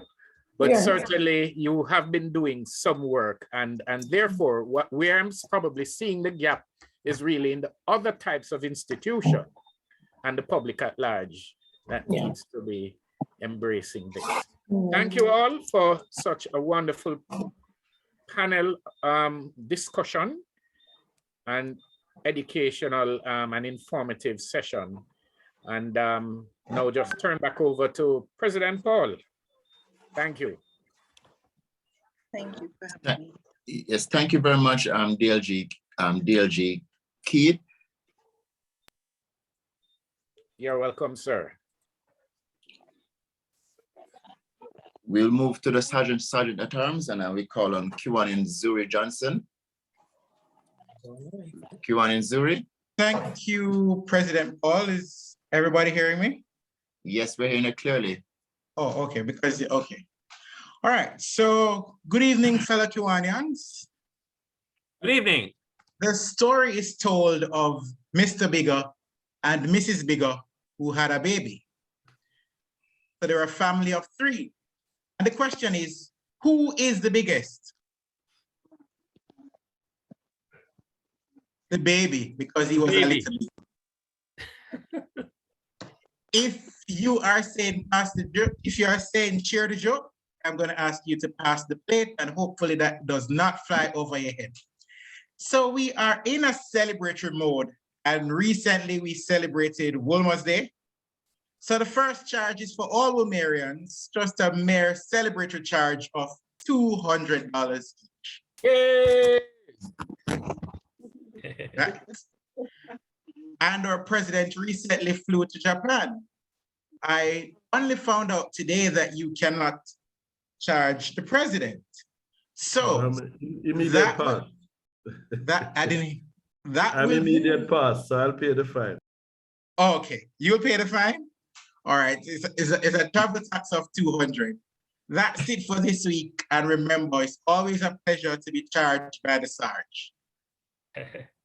Yes, sir. Where do we pay, Sarge? Is that? Don't answer that. that might come with a charge. We're putting something in place. Okay, thank you very much. Thank you very much, Kiwan and Zuri. And is it 200 Jamaican dollars I expect, right? Well, I mean, we could leave it to your choice. But remember, remember it's DP Richard paying it, you know. Yes, I know, but you don't want to pressure DP Richard's pocket. It's Jamaican. It's Jamaican. It's Jamaican. Okay, good. All right.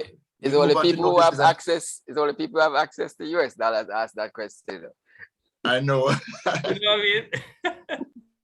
Yes. We'll move on to notices and announcements. And I'm going to call on Secretary Dale J. William, and I'll move on to President Cheryl thereafter. Thank you, President Paul. Fellow Kiwanis, few reminders. Of course, all know Kiwanis International Convention being held in Indianapolis from July 8th to the 11th. I understand they've opened up more space, virtual space. So we had already appointed 3 delegates, and I trust that all 3 delegates will register between now and tomorrow. I sent out a WhatsApp on the group. There's also the All Island Convention, the Grand Bahia Hotel from July 29th to August 1, but the actual date for the convention is Sunday the 31st. Balance it now.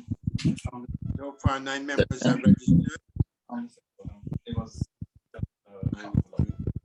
We will be going down on the Sunday. Been held in Fredericton, New Brunswick from August 18th to the 20th. Fellow Kiwanis, more importantly, this week, Sunday, we have a joint virtual bingo with Cyber Connect. This is the club's first fundraising effort for the year. Now, the flyers have gone out, and I'm going to be sending the details, information, and so you can register. So I hope that you can sell to your family members and friends. All will be indicated in the information I supply tomorrow. We have 500 tickets. We have sharing with Cyber Connect. They have 250 and we have 250. They have already gone 125. And those that I've sold, I don't think we have sold anymore. In regards to the clubbing opportunities, tomorrow, in fact, we have three meetings. We can choose and decide tomorrow which one we go to. The Kiwanis Club of New Kingston have the Little B spelling competition that is at 6 o'clock. They have the Kiwanis Club of Cyber Connect. They will be celebrating Child's Month. Their focus will be on children and technology, and that is at 6:30. And then at 6:30, there's also a joint meeting between Kiwanis Club of South St. Andrew and Downtown Kingston. That begins and that is on health and nutrition to support our children's growth and development with Professor Martin Reed. Thank you very much, President. Over to you now, Secretary Sean.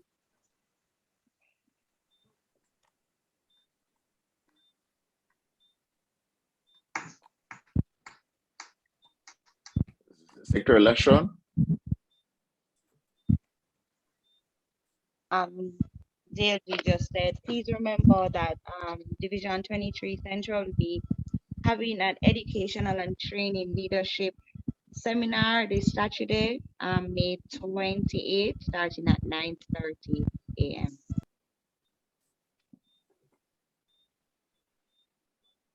And President, just to mention that tomorrow we have the second match of the preliminary round of Kiwanis Club of Kingston oratorical competition. This will be at Michael. And there's supposed to be 3 schools and with 6 speakers. So it starts at 3 o'clock, and just to announce that. Thank you. Okay, thank you very much, LGED Desmond. At this time, we will move Before you move on, President Paul. Yes, President Cheryl, Yes, over to I you. just want to say, on Saturday, we had our fundraising activity. It was a pay. I just want to say thank you to all the persons who supported us. And our vendor prize to the Kiwanian who sold the most ticket goes to our treasurer designate, Melvin. So we have your prize. Congrats, Melvin. And just to say, do join us next month when we celebrate our 2nd anniversary. Thank you very much, President Cheryl. That's June 21, right? June 20th. 28th.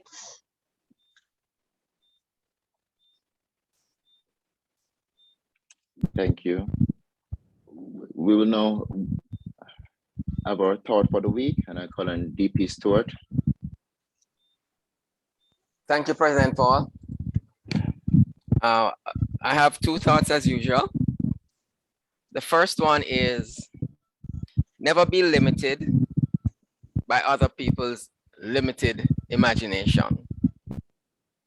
And the second one is a person who feels appreciated will always do more than what is expected. And those are my 2 thoughts, President Paul. Yes. Thank you very much, DP Stewart. President Cheryl? Yes, President. Do you have any final words to say before we move to the termination of our meeting? Not at all, except to say thank you to all the wonderful persons who came and made this program such a success, including our visitors. Thank you. Okay, thank you so very much, President Cheryl, and also for you to join with us again for another virtual meeting. I'm going to invite the participants on this call to raise a toast to Kiwanis International and to Jamaica Land We Love. This joint meeting of the Kiwanis Club of Kingston and the Kiwanis Club of 23 Central Surrey Online is now terminated. Kiwanis International and Jamaica Land We Love. And we love. Thank you.